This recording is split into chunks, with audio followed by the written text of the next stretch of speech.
السلام عليكم ورحمة الله تعالى وبركاته داوديا شقاليغا وقت كasta idin tahay wanaagsan oo wacan isku soo noqosho wanaagsan waqti badan kadib waxaan halkan idinkugu hayaa xogo aad iyo aad u xasaasi ah oo ku haboon waqtigeedana ku haboon ayaan halkan doonaa inaan idinkugu soo gudbiyo fadlan haddaad nagu cusub tahay ama videogan aad daawanayso fadlan la garay si u gaaraan dad badan oo si share garay la wadaag saaxiibada kaleeto si aan xogo intaan ka badan aan markaas kugu soo gudbin halkaan waadna ku maasan tahay daawashada qaaliga ah waxaan halkaan ku haynaa waxay tahay waa qodobo xasaasi ah oo aan doonaa inaan halkaan idinkugu soo gudbiyo oo ina muhiim tahay inaan halkaan idinkula wadaago hadii oo alidmi insha Allah waxaan xogaha ugu badan oo halkaan idinkugu hayo waxa kamid ah kow intaan guda galin barnaamijkan waxay tahay mowduuca koowaad wuxuu yahay midowga Afrika oo damac cusub la yimid oo ku aadan joogitaanka AMISOM madaxweyne farmaajo iyo kulanka gaarka uu la leeyahay madaxweynaha Turkiga xogaha aan ka helay oo ku saabsan kulanka qarsoodiga ah ee doonaya inay ka wada hadlaan madaxweynaha labada madaxweyne ayaan doonayaa xogo muhiim ah oo ku saabsan arrimaha kala dhaxeeya Soomaaliya iyo Turkiga waxaan doonayaa waxay tahay barnaamijyadaas iyo barnaamijyadaas ka badan ayaan doonayaa in halka idin kula wadaago fadlan waxaan idinka codsanayaa barnaamijka la gareyso si xogteena u gaarto dad intaan in ka badan oo aad sii share gareysaan wala wadaagtaan saaxiibadana kaleeto horta inta barnaamijkeena guda galin waxaan doonayaa erey muhiim ah inaan ka dhawaajiyo oo dadka dhalinta Soomaalida ah ee muhiimta micnaha halkaas ku dugan in ay maqlaan ama ay dhageystaan aan jeclahay ko horta waxay tahay waxaan dhageystay waa suugaan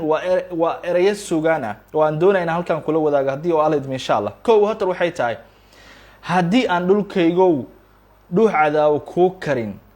haddii aan dhulkaygo dhiig kugu fool dhaqin haddii aan dhulkaygo gobadnimo soo dhicin Soomaali kama aan dhalan ereygaasi micnihiisa wax kala ma ahan haddii aan dhulkaygo dhuux cadaaw ku karin waa cadawga Soomaaliya haddii aanan ku karin ama lafahooda aan halkan ku burburin dalkay ku difaacin Soomaali kama aan dhalan sidoo kale hadalkani oo suugaantiga wuxuu yahay haddii aan dhulkaygo dhiig kugu fool dhaqin micnihiisa wax kala ma ahan haddii aan dhulkaygo dhiigayga ku daadin Soomaali kama aan dhalan kan ugu dambeey wuxuu yahay haddii aan dhulkaygo gobonimo aan soo dhicin calashaan inaan dalkayga u dagaalamo af iyo adin iyo dagaal iyo qori wax kastaan u qaadin Soomaali kama aan dhalan macnaha ereygaasi waxa fahmi kara waa dadka qaar oo dhif ah oo Soomaalinimada ay ku weyn tahay ayaa macnahaasi fahmi karo waxaan ereygaasi ama macnahaasi aan u soo qaato wax kala ma ahan waxaan rajeynayaa waxa waaye markasta inaan sida doono ereyadani oo dhiigayga aad u taabtay micnaheedana aad iyo aad aan u fahmay xitaa waxaan jecelahay waxay tahay dadka qaar markay dhageystaan xitaa qoraal ahaan u soo basogaray ayaan jeclaalahay waana soo dhigi doonaa haddii aleedmo macnaha wax kala ma ahan waxaan doonayaa waxay tahay dhalinta Soomaaliyeed ee qabyaalada madaxa ka dagtay wax kale ma doonaa aniga inay fahmaan Soomaali ama dhulkooda Soomaalida waa inay fahmi karaan cadawgoodana ka dhacsan karaan Soomaaliga calashaan aniga ulama jeedo in arinka gudaha waa lagu la fikir dugnaa kara laakiin marka ay noqoto siyaasadda arimaha dibadda markay noqoto ama cadawga nagu dhex jiro waa inaan iska saari karnaa Soomaalinimo ayaa wax walba laga hortagi karaa aniga waxaan jeclaa wax kale ma ahan inay Soomaalida wax badan fahanto u kacdo dhulkooda ayaan jeclahay halkaas aan ugu gudbo mowduuca iyo qodobada xogaha aan halka idinku hayo ayaan guda galeynaa kow horta aniga waxaan idin hayaa saddex qodob ayaa muhiim ah qodobka afraadna waan ku soo gabagabeyn doonaa horta saddexda qodob oo muhiimka aan doonaa halka inaan kugu soo gudbiyo xitaa kow madaxweyne farmaajo safarka uu ku tagay Turkiga ujeedka ugu weyn muxuu yahay in halkaas uu aado laba waxay tahay midowga Afrika oo damacsan ama mar kale damcayo in ciidanka AMISOM loo kordhiyo muddada ay ku joogi doonaan dalka Soomaaliga waa qodobka labaad ee aadka u muhiimka ah ee aan doonaa halka inaan kugu soo gudbiyo qodobka saddexaad ee aan doonaa halka inaan kugu soo gudbiyo waxay tahay kulankii dhexmaray ra'iisul wasaare Maxamed Xuseen Roble iyo madaxweynaha Djibouti Ismaaciil Cumar Geele kulankooda maxay tahay waxa ujeedka ugu weyn ee looga hadlay ra-iisul wasaare maxamed xuseen rooble wadadii hadda ka hor oo maray miyaa la doonaya mar kale inuu maro waxaan halkan kugu soo gudbi doonaa xogo muhiim aan helay ayaan jeclaa in halkan kugu soo gudbiyo fadlan videogan sii share garay oo la wadaag saaxiibada kaleeto waxaana ii muhiima inaad la garayso xogtaani waxay ka dhigan tahay inaan mar kasta xogo inta ka muhiimna soo gudbi doono fadlan muhiim ayay ii tahay inaad barnaamijkayga la garayso dhammaantiina si xogta u gaarto dad intaan in ka badan aan gudagalna barnaamijkeena ugu horeyso qodobka ugu horeeya wuxuu yahay safarka oo madaxweyne maxamed cabdullaahi farmaajo oo maanta dalka kaga dhaqaaqay horta madaxweyne maxamed cabdullaahi farmaajo hal mid aynu ogsooneyn ayaan doonaya inaan idin iftiimiyo waxa ay tahay madaxweyne maxamed cabdullaahi farmaajo waa qofka kaliya marka oo dalka ka tagayo oosan sagootin ama dad macasalaameeyo oosan lahayn labo waa madaxweynaha kaliya ama siyaasiga kaliya marka oo dalka dib ugu soo laabanayo aanan lagu soo dhaweynin dad shacab ah ama dad siyaasi ah aanan saf u galin waa madaxweynaha kaliya ee arankaasi wax ka bedelay waa madaxweynaha kaliya ee mudan in lagu daysado habdhaqanka wanaagsan ee dalka uu kusoo siyaadiyay waxaa la yaab lah marka aad fiiriso siyaasiyiinta ama kuwii ka horeeyay madaxweyne maxamed cabdullaahi farmaajo markaa dib u fiiriso waa dad calashaan ku dheehan ama fikirkooda ku salaysan yahay in ay bulshada iska gadaan saf loo galo sawirna ay ku galaan waa ninka kaliya ee kalsooni isku qabo maantay madaxweyne markii laga hadlayo kuna joogo kursiga arrin ku saabsan macnaha ayna baarlamaanka wuxuu ansixiyay ama firaaq dastuuriga inuusan dhicin ku joogo qodobkayga ayaa ii muhiim inaan guda galo waad aragtaan maantay wuxuu maantay ka dhigay Soomaaliya waad aragtaan diyaaradda oo raacay shacabka ah hadalkaani hadda ka hor ayuu ka dhawaajiyay madaxweyne maxamed cabdullaahi farmaajo fiidiyogeedana waa soo dhigay sidaad aragtaan waa madaxweynaha kaliya ay jecel shacabkiisa inuu ku dhex dhaqmo jecel in shacabkiisa ku dhex jiro saas ayaa la doonayaa madaxweyne kasta ee dalkeena doonaya inuu soo maro ama hogaamiyo aan ujeedkayga ama mawduuciga dib ugu soo laabto safarka uu ku aaday madaxweyne maxamed cabdullaahi farmaajo kow horta waxaa jiro shir looga arinsanayo xiriirka kala dhexeeya Turkiga iyo Afrika markii laga hadlayo Turkiga Afrika meesha kaliya ee loo soo maro in xiriirka Turkiga uu ka wanaagsanaado waa Soomaaliya Turkiga waxay ku leedahay Soomaaliya safaaradda ugu weyn ee adduun laga furto meesha ugu weyn ayay waxay ku leeyihiin Soomaaliya waa dunida markii laga hadlayo safaaradda kaliya ee ugu weyn ee Soomaaliya laga furo ayaa uga furan waa halka kaliya ay ka duulaanto Turkiga waxa laga hadlayo waa xiriirka kala dhexeeya ama shirweyna looga hadlayo dhaqaalaha Afrika waa shirweynaha looga hadlayo sida ay Afrika ay u macnaha alaabaha ay soo saarto ay dibadda u geey lahayd ayaa shirkani looga hadlaya wuxuu u dhaxeeyaa waa Turkiga iyo Afrika ayuu u dhaxeeyaa wadamada qaar okay ujeedka ugu weyn ee madcelinta madaxweyne maxamed cabdullaahi farmaajo in ay wada kulmaan madaxweynaha Turkiga ujeedka ugu weyn uu aad horta waxay tahay waa madcelinta uu madcelinay xiriirka wanaagsan ee kala dhaxeeya Turkiga iyo Soomaaliya iyo habka wanaagsan ee Soomaaliya iyo Turkiga u wada xiriiraan labo qodobka xiga waxay tahay in Soomaaliya ay hesho ciidan tayo leh tababaran dhanka badda ah ujeedkani muhiim waay waxaan u soo galay aan rabo xogta inaan kula wadaago waxay ka mid tahay Soomaaliya waxa maanta dib loogu soo celiyay muddo 3 bilood kadib ayaa la damacsan yahay Soomaaliya inay la wareegto amniga ma ahan dalka amniga badeena ayaynu doonaynaa inay Soomaaliya maamusho marka Soomaaliya waxay doonaysaa waxay tahay inay hesho ciidan tababar gaar u leh ilaalinta badda sidoo kale doomankii loogu talagalay ilaalinta badda saddex waxay tahay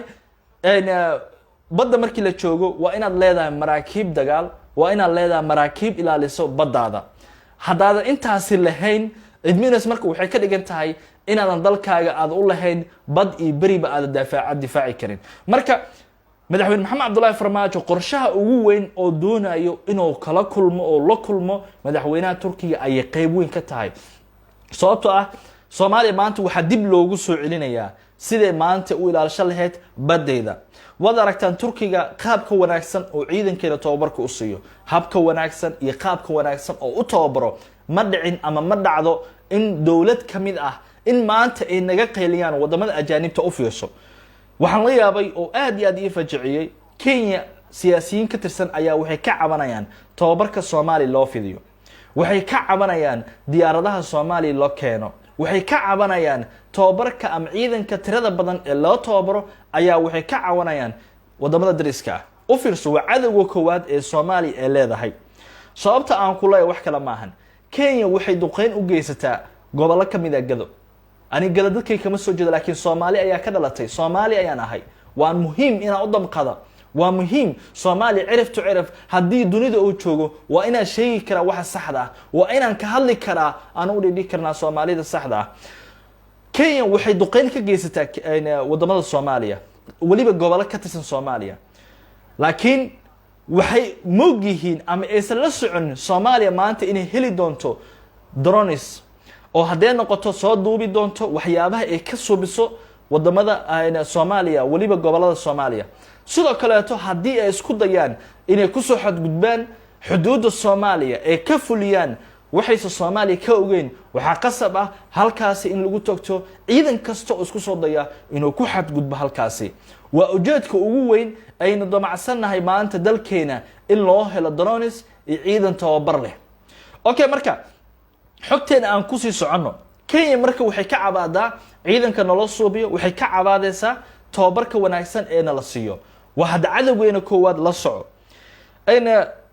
horta waa inaan heli karnaa maraakiib dagaal waa inaan heli karnaa ciidan u tababaran ama tababar gaar ah u leh hadafkeenu doonayna inaan kula wareegno 3 bilood kadib dalkeena marka Soomaaliya marka waxay damacsantaa wax kala ma ahan waa inay heshaa ciidan u tababaran badda ilaalinteeda waa inay heshaa dooman tababaran ama doobankii loogu talagalay ilaalinta badeena waa inaan helnaa maraakiibtii loogu talagalay ilaalinta badeena waliba kuwii ugu dambeeyay hubka caalamiga saarnay okay qodobka ugu muhiimsan ee madaxweyne Maxamed Cabdullaahi Farmaajo oo kula kulmi doono madaxweynaha Turkiga ayaa waxa ay tahay Turkiga waxay noogu deeqday droneski ugu dambeeyay ay wada aragteen waxa Ethiopia maanta ka dhacay TPLF waxa lagu dhigay xaaladii maanta aad aragteen lagu suubiyay droneski fulinayay laba arin way qabanayeen kow halka ay joogaan iyo aagaga ay kaga jiraan ay droneska soo duubayaan laba waxay fulinayaan halka ay baabuurtooda ama dagaalada baabuurta ama ciidanka halkaasi kaga soo horjeedo dawladda ay halkooda ku tooganayeen waliba ay si group ah hadii u taagayeen ku qarxinayeen hadii ay baabuur wataan halkooda lagu dilaayo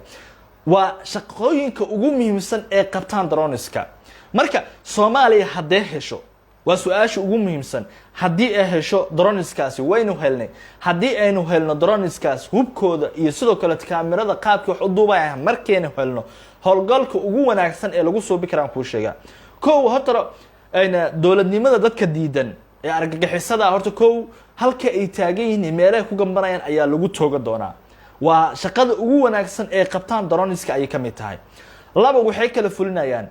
sida dawladnimada dadka diidan ay damacsan in dawladnimada Soomaaliya la burburiyo waxa kamid ah ururka lagu magacaabo ahlu sunna waa dad diidan dawladnimada Soomaaliya waa dad aan jecleen in ay gobol kamid ah Soomaaliya in ay maanta kacdo ay noqoto meesha kaliya ee Soomaaliya calashaan noqoto ilaha ugu weyn ee Soomaaliya loogu tago ayay damacsan yihiin inay la wareegaan ururkaasi ahlu sunna laakiin dawladnimada waxa ka saacidayso in ururkaasi halka ay taagan ku dili karaan sidoo kale qodobka ugu muhiimsan waxay tahay hadii ay mucaaradka kamid ah ee dawladdiidka ah ee nabaddiidka ah ee xaraash qaran ah hadii ay isku dayaan in ay ciidan abaabulaan halka ay ku abaabulayaan sidoo kale lagu ogaa karaa laba waxa lagu ogaa karaa waxay tahay hadii ay dagaal ku soo qaadaan dawladdan halka ay taagan yahay lagu dili karaa waa muhiimadda ay u leedahay maanta droneska Soomaaliya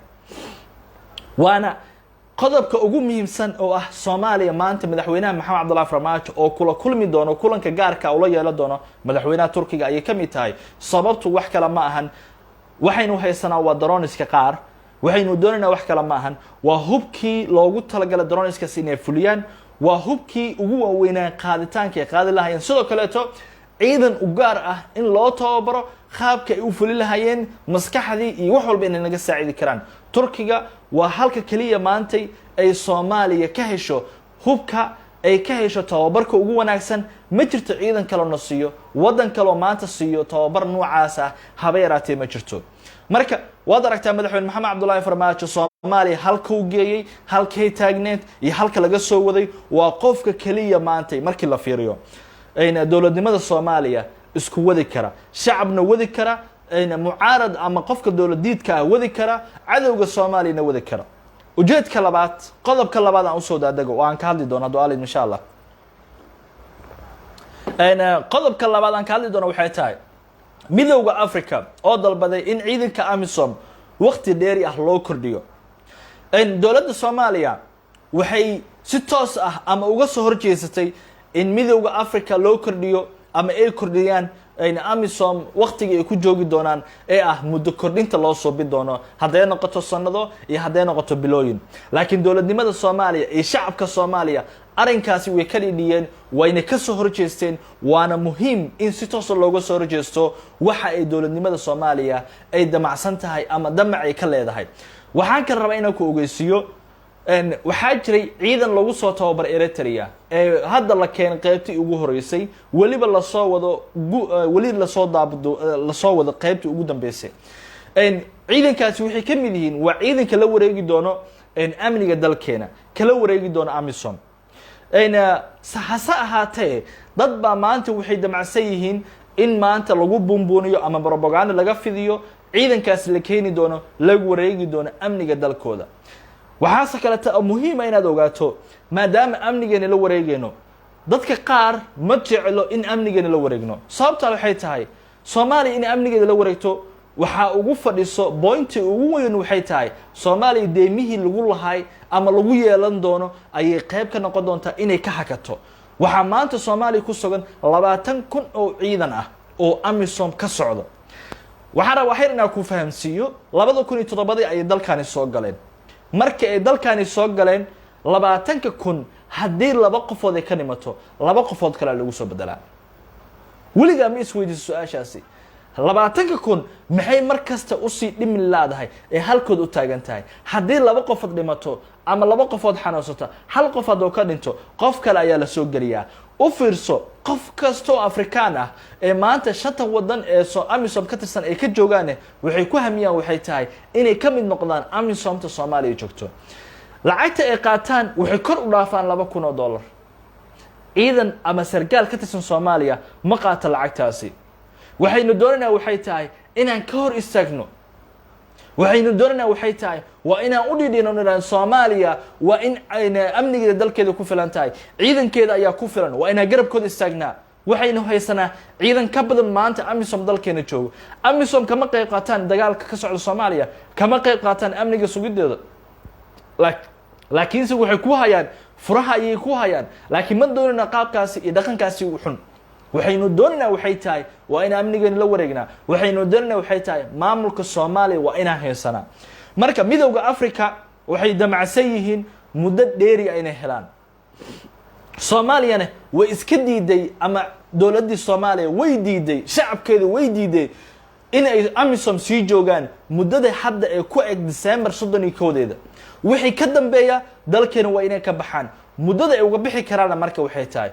waa 2 bilood ayaa la sii doonaa wax xogta ugu dambaysa aniga aan helay meesha ugu badan ee la sii doono waa 3 bilood meesha ugu yar ee la sii doonana waa 2 bilood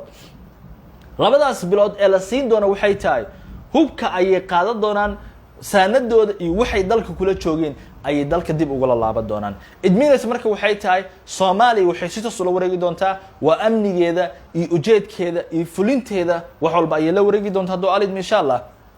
midowga Afrika macnaha wuxuu dalbanayaa in la suubiyo ciidamo isku dhaf ah qodobkani aan muhiim ah inaan ka hadlo ciidamo isku dhaf ah oo ka kala socda qaramada midoobe oo ka socda midowga Afrika haddaan si gaar ah kugu tilmaamo Britain waxay hadda kor ku dhawaaqday bilo kor waxay hadda kor ku dhawaaqday in ay Soomaaliya imaan doonaan inay qayb ka noqon doonaan amniga Soomaaliya waxa su'aal am isweydiin mudan waxay tahay Soomaaliya amniga laga fulnaa maxay tahay waa inaad isweydiisaa maskaxiyan iyo qaab walba inaad isweydiisaa maanta inay Britain ka qayb qaataan amniga Soomaaliya maxay tahay ujeedkooda ujeedka ugu weyn ee ugu muhiimsan waxay tahay waa in dhaqaalaha Soomaaliya gacantooda soo gala, waa inay ka qayb qaataan siraha Soomaaliya ama sirta u gaarka ah ee Soomaaliya, waa inay ogaadaan, waa inay maamulka qayb ka qaataan. waa qaabka la damacsan yahay. haddaad maqli jirtay adoonsi maskaxiyan ah, waa qaabkaasi, meel kale ha u raadin. anagu Africa ma nihin. haddii aad damacsantihiin inaad Africana moodaan, inagu Africa qaarad ka duwan ayaynu nahnay, wayna ka maskax weynahay. anagu cawaan maskax madowna ma nihine, waynu fakirnaa. dadka qaar waa inay sida taa u fakir karaan, ee ma ahan inaad meel fadhiisato aad dadka ugu qudbaysaan waxyaabo aan jirin iyo huhaa iyo been ah. marka dowladnimada Soomaaliya waxa la doonaa waxay tahay in loo isticmaalo maskaxyo kala duwan, in loo isticmaalo ujeedooyin damac gurcan ah, in loo isticmaalo ayaa la doonayaa. marka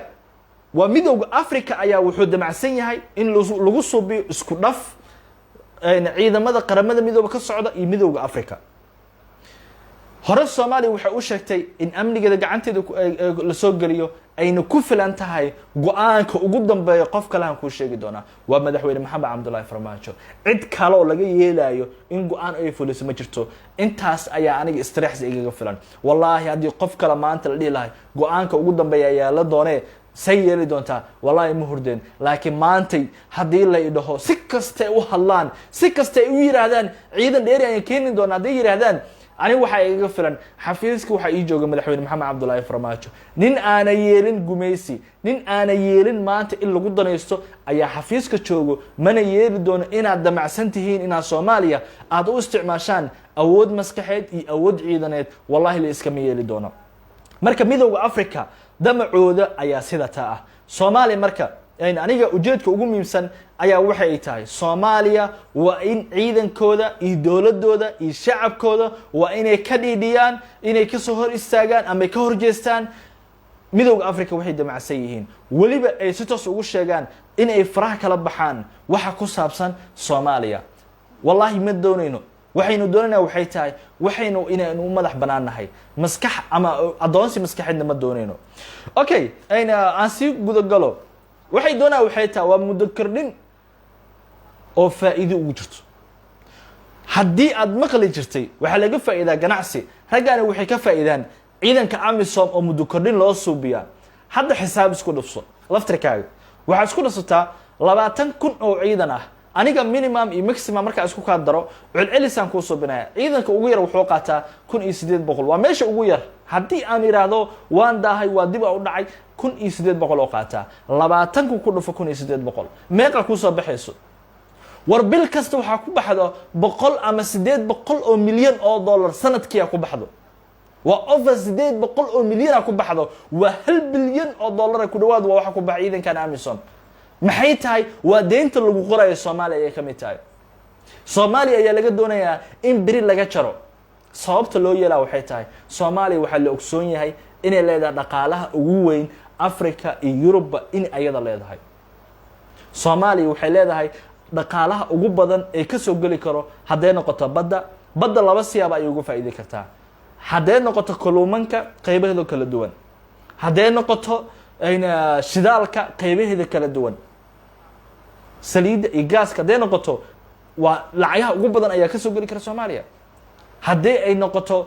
life stock ama xoolaha la dhoofiyo, haddii noqoto dhaqaalaha ugu badan ayaa Soomaaliya ka soo galaya. haddii si sax loo dhoofiyo ee dawladda gacanteeda soo marto maamul goboleedyada la sheegayo hal dawlad Soomaaliya laga wada dhigo, wallahi waxaan hubaa Soomaaliya inay noqon doonto meelaha ugu wanaagsan ee dunida loogu soo dalxiis tago.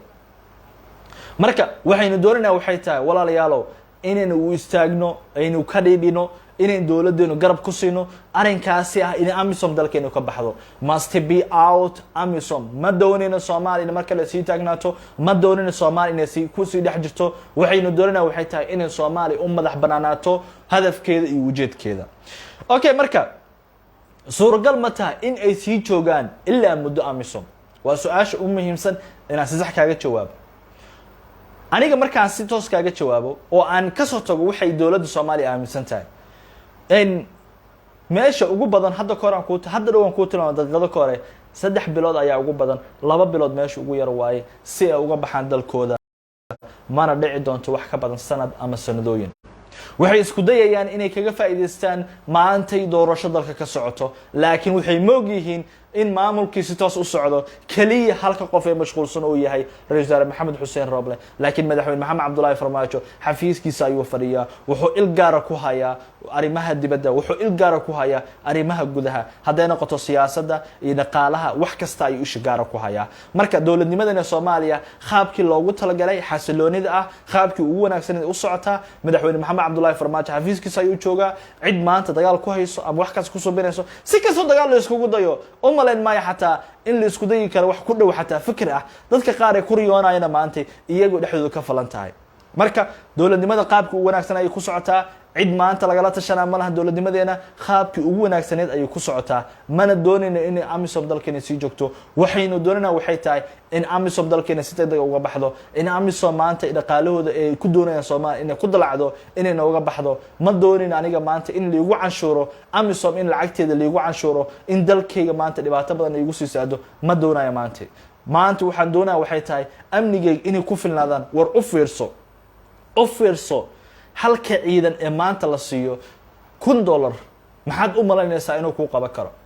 maxaad fila kartaa inuu ku qabto maantadan wuxuu qaataa 400 wax ku dhow maxaa u malaynaysaa markuu qaato $1,000 oo ku qaban karaa maxay tahay waxa ka filanayso maanta aad aragto qaabka wanaagsan niid wanaaga farxadda uu kula joogo wallahi hadii aad u soo saaidiso lacagtaasi reality waxaan ku hubaa in wax ka wanaagsan email ka wanaagsan in dalkan uu geey karo habka ugu wanaagsan in Soomaaliya kula dhaqmi karo ilaalinta shacabkiisa ilaalinta amnigiisana inuu wax badan ka bedeli karayaan hubaa dowladnimadeena ayaa sida taan nooga badan qodobkaas halkaas aan ugu soo gudbo kulankii dhaxmar ra'iisul maxamed xuseen roble iyo ismaaciil cumar geele kaligii taliyaha ku fadhiya kursiga xooga ismaaciil cumar geele wuxuu ka shaqeeyaa Soomaaliya inuu kala geeyo wuxuu ka shaqeeyaa qaabkii oo Soomaaliya war u fiirso waxaynu isqabanay Kenya waxay soo bisay abaabul ay nagu soo bisay abaabul ciidan ay nagu soo bisay wuxuu garab nooga hiiliyay Kenya ayuu nooga hiiliyay wuxuu soo istaagay wuxuu isku dayay raad kasta inuu tirtiro wuxuu suubiyay wax kasta oo Soomaaliya maantay oo loogu macnaha reject loogu dhihi karo hadalkii ama wixii ay soo gudbisay ayuu damcay wuuna ku dhaqaaqay ninkaasi ayaynu doonayna inaan dhahno walaalkeena waay anigu ulama damacsani shacabka Djibouti waxaan ula damacsan hadalkayga waxay tahay waa kaligii taliyaha kursiga xoog ugu fadhiyo shacabka xoog ugu haysto ninkaas ayaa u baahan in la iska qabtay farmaajo 4 sano ayuu kursiga ku fadhiyay kaligii taliye noocaas oo kale ma ahan nin sharciga 4 sano ugu fadhiyana hada dastuurka ayaa noo qoran 20 sano kuma qorno waa inaad ogsoontihiin ismaaciil cumar geele meeqa sano ayuu ku fadhiyaa waa ninka maanta nagu abuuray inuu kala geeyo laakiin markasta wuxuu isku dayaa inuu suubiyo abaabul inuu suubiyo ayuu isku dayaa abaabulkaasi wax kale ma ahan wuxuu isku dayaa ra'iisul wasaaraha ama qofka xiligaasi kursiga ku fadhiyo ayuu markasta dhagaha kaga soo hadlaa ra'iisul wasaare maxamed xuseen roble ayna weerarkii uu ku qaaday madaxweynihiisa halkay ka soo bilaabatay waa Djibouti waa ninka ka dambeeyay wuxuu ismaaciil cumar geele balanqaadii u suubiyo haatadan aad arkaysaan wuxuu intaasi in ka badan u soo balan qaaday sidii madaxweyne maxamed cabdullaahi farmaajo oo kursiga ugu ridi lahayd okay roble fariin baa loo soo dhiibay oo fiirsa hadalkayga roble fariin ayaa loo soo dhiibay fariintii loo soo dhiibay oo ka mid tahay in Kenya ay la socoto macnaha علشان إن أي معناه فرينت لوسو ديبي أو كتمت كينيا أيا لوسو لسعة بلانقادية لوسو بي سودا كلاته لعجا هردعه أيا سجارة لوسي وإله حقوقال كأن كهلي أنا جوان كوكال صناعي أيا إيش شيء أرنكاسي الرئيس ساري محمد حسين رابله بلانقادية لوسو بي بلانقادية لاسي أجوا وين وحصلوا كل للرأسية خاب العجاد أيا فرسما لوسي تصالو كلاته وحصاحر شركي معناها لو شراي هيريتاج markii loogu yeeray ka hor yeeritaankiisa waxa ka horeysay kulankii oo la kulmay Cabdiraxmaan Cayinte oo la kulmay Ra'iisul Maxamed Xuseen Roble Ra'iisul Maxamed Xuseen Roble waxa la siiyay lacag in macnaha ka badan 500 oo kun oo dollar ayaa la siiyay waxaana loo sheegay inuu shirkaani soo xiro sumcadna noogu yeelo intaasi darteeda halkaas uu ku tago Djibouti arinkan gacanta ayay ku leedahay Kenya gacan ayay ku leedahay markii Ra'iisul Maxamed Xuseen Roble fariin baa loo soo dhiibay oo kamid u soo dhiibeen Kenya ay kamid tahay in kursiga uu ku fadhiyo madaxweyne maxamed cabdullaahi farmaajo oo horta sida uga wareeji karo uga wareejiyo qaab walba iyo dagaal walba uu ku qaadi karana oo ku qaado ayuu damacsan yahay waa ujeedka ugu weyn oo rabo maanta dalkeen inuu ku qaado marka uu soo laabto oo yimaado ugu horeyn fiiriya dhaqankiisa iyo habdhaqankiisa ayaa tusaale idinku filan aniga tusaale kale ma raadinayo okay wuxuu isku dayi doonaa in markaani uu suubiyo qaab walbaba uu ugu ridi karo madaxweyne maxamed cabdullaahi farmaajo ama ugu hor istaagi karo doorashadan ayuu isku dayi doonaa laakiin anigu ma dhici doonto intuu madaxweyne maxamed cabdullaahi farmaajo kursigaas ku fadhiyo u malayn maayo ninkii soo magacaawday inuu maanta ku damci doono ku dagi doono hore ayuu ugu guuleysan waaye tanna ma dhici doonto inuu ka guuleysan doono okay Geelo oo si gaar ah ula hadlay ayaa u sheegay inuu isbedel u suubiyo qofka kaliya isbedel suubi karan uu yahay ra'iisul wasaare maxamed xuseen roble meel kale ha iska raadin ayuu yiri waa adiga laftirkaaga waxa isbedel ka suubi karo qof kale ma suubi kare waa inaan ku dhaqaaqdaa isbedelka ugu dhow xilliga ugu dhowna ku dhaqaaqdaa aad isbedel suubisaa isbedelka ugu horeeya waa madaxweynaha inaad ka hortagto inaad suubiso waxyaabo badan oo afgambi ah inaad kuraasta qaar aad xoog ku soo jiidato oo aad isbedel ku suubiso waa qaabkaasi qaabkooda damacsan yahay laakiin madaxweyne maxamed cabdullaahi farmaajo waa madaxweynaha dalka Soomaaliya u malayn maayo inuu ka guuleysan waayo markii hore markaan inuu isku dayi karo xataa wax u dhow laakiin damacsantahay ra'iisul maxamed xuseen roble waa inuu ka hor dhacnay bal qaabka damacsantahay muuqaaga iyo araggaaga ayaa laga arki doonaa qodobka ugu dambeeya raba inaan ku soo gunaano waxay tahay guddiga doorashada habka doorashada u wadaan qaabka doorashada u socoto doorashada marka aad fiiriso waxay u socotaa qaabka ugu wanaagsaneed ayna doorashada marka aad fiiriso dalkan waxa loogu gudbi karo waxay tahay waa doorasho in la helo dalkaani qalqalka uu ku jiro waxa loogu gudbi karo waxay tahay waa in la helaa doorasho dhacdo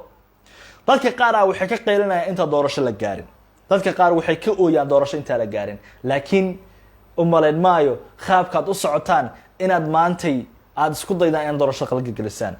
hananakay doorashadu socoto waa midka ugu wanaagsan ee maanta la dhihi karo ee lagu amaani karo guddiga doorashada habkay u wadaan guddiga doorashada wuxuu leeyahay guddiga xalinta ayuu leeyahay wuxuu leeyahay maamul goboleedyada ayuu leeyahay waxa ugu dambeysay kursiga ugu dambeeyay wuxuu ahaa ee xaliyeen kursiga hoob 67 inuu yaan jeclaa galmudug yaalo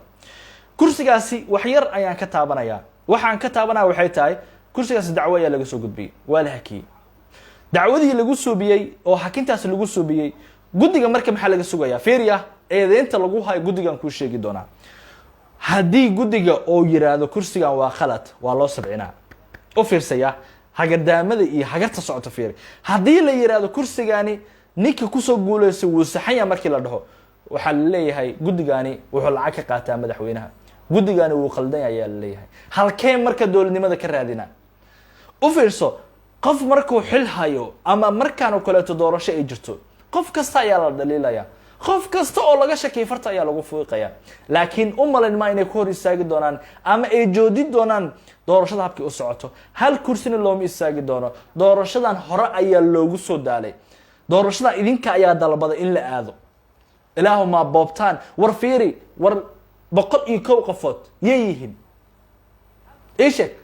nabadoonada maanta la magacaabayo ee ku soo hor istaagay yeeyihiin horta nabadoonada war eeshe hadda tusaale kale beesha aan ka hadlaa waxay tahay beesha hadda isku haystaan kursiga ninka maanta doodaya ilaa nabadoonka aniga waay nabadoonka kale tan aniga waa dhahayo okay iyaga yeeyihiin waa isla qabiilkii yeeyihiin waa isla ayagii waa Soomaan okay qofka ama qof kale yahay waa may hadda doorashadan qaado oo ku qasbanta inaad qaadatid sababta doorashadan waa doorasho dadban sidoo kale guddiga doorashada shalay wuxuu ka dhawaajiyay wuxuu dhahay ayna saxiixa waxa iska leh iska ma lahan dhahay cali jeeso saxiixan waxa iska leh nabadoonkii kursigan u soo magacaabay ergadi nabadoonkii u soo magacaabay xildhibaankii u tartamay marka waxa halkaas loogu soo gudbaa waxay tahay si kasto loogu eeday warbaahinta waxba looguma bedelayo guddigan wuxuu leeyahay xafiis ayuu leeyahay loogu tago loogu gudbiyo araajidooda iyo fikirka iyo wax laga qabo kursigaas iyo dooda laga qabo wax kasto lacag lagu weydiyo waa inaad bixisaa sababtoo ah waxa dib loo furaya dib loo fiirna waxay tahay waa wixii aad adiga muranka keentay waxa lagu qasbaya marka wixii lagu fur lahay waa inaad furtaadi ku furtaa gacantaadana ku keentaa okay waxay si wanaagsan u xaliyaan muranka ka dhashto guddiga doorashada waxay si wanaagsan oo qaabka wanaagsan ay u xaliyaan muranka laga keeno doorashada waa ilan macnaha waxaa la naqanaa gari laba qofood kama wada qusliso kursiga laba qofood kuma fadhiisata hal qof ayaa ku fadhiisanayso qofkii loogu talagala haddii uu ku soo baxane qofkaas ayaa qaadanaya kursiga guddiga wuxuu dib u fiiriyey hanaankii doorashada u dhacday wuxuu dib u fiiriyey ragga doorashadan ka qayb qaatay waxaa dib loo eegay qaabka doorashada u dhacday waxaa usoo baxday guddiga doorashada inay taa midii ugu wanaagsan ama qaabkii ugu wanaagsan ee ku dhacday sidoo kale codayntii qaabkii ugu wanaagsan ee ku dhacday nabadoonadii iyo ergada inay saxnaayeen maxaa kale la isku heesaa doorashadan waa doorashada banaadir lacag ayaa lagu dhiibaa tan kaleta waxay tahay nabadoonka kursiga ka cabaadaya raba inaan waxyar ufrayn ugu gudbi intaani aniga shakhsiyan waxa igama gelay qofkaasi laakiin aniga waxa iga qusay waxay tahay arrinka siyaasadda aha iga qusay aniga aan ka hadli karaa horta haddii qofka siyaasiga ama siyaasadda ku dhex jiro wuxuu isku dayaa qofkan inuu lacag ka qaato qofkan kale lacag inuu ka qaato marka si gaara u fiiriso nabadoonka kursiga hadda ku doodayo guddiga waxay si toos u sheegeen 2016 inuusan lahayn kursigan saxiixiisa oo lahayn ninka hadda saxiixa ku fadhiyo okay marka ninkan hadda lacag ka qaadato oo wali kaaga baahan yahay lacagti hadda inaad aro guddiga waa inaad canaan kala dul dhicin waa in adiga sacananata adiga lacag qaata moogta adiga kursigan yiraahday anaa ku keenaa qofka iska leh dulqaadkeeda iyo laadar meeshaas aniga waxaan u gudbayaa ninkaani ku doodayo ay warbaahinta u gudbinayo inuu isku dayo inuu ku sumcad dilo dowladnimada Soomaaliya okay marka waxaan idinka codsanayaa fadlan dhammaantiina ay indaabanayso inaad video wala garayso si dad badan u gaaro oo aad si share gareysaan oo la wadaagtaan saaxiibada kaleeto si aan xogtaani xog ka badan markaas halkan idinku soo gudbiyo dhammaantiina marka waxaan doonayaa waxay tahay fariin ayaa muhiim ah oo haddii dadkii hore ay dhegeysanayeen ay dhageysteen dadkii dambe aan rabo inaan u sheegaan waxay tahay oo aan dareensiiyo ereygaani waxyaabahani muhiimka waa saddex erey oo muhiim ah inaad fahanto kow waxay tahay waa macnaha suugaan waa ereygaani waxaa meeshaan la yiraahdo waa qodobka aan doonayna ku soo gunaanado haddii aan dhulkaygo dhuux cadaaban ku macnaha ku karin macnaha haddii aan dhulkaygo dhuux cadaabo ku karin haddii aan dhulkaygo dhiig fool dhaqin ku shubin haddii aan dhulkaygo gobonimo aan soo dhicin Soomaali kama aan dhalan macnahan ku rabaa inaan ku fahansiiyo haddii aanan dhulkaygo dhuux cadaabo ku karin waa haddii aan dhulkaygo cadowga ku soo duulay aan lafooda ama hilbooda halkaas ku jajarin Soomaali kama aan dhalan waa muhiim inaad fahanto oo aad ku dhaqaaqdo adiga ayaa lagaga baahan yahay inaad ku kacdo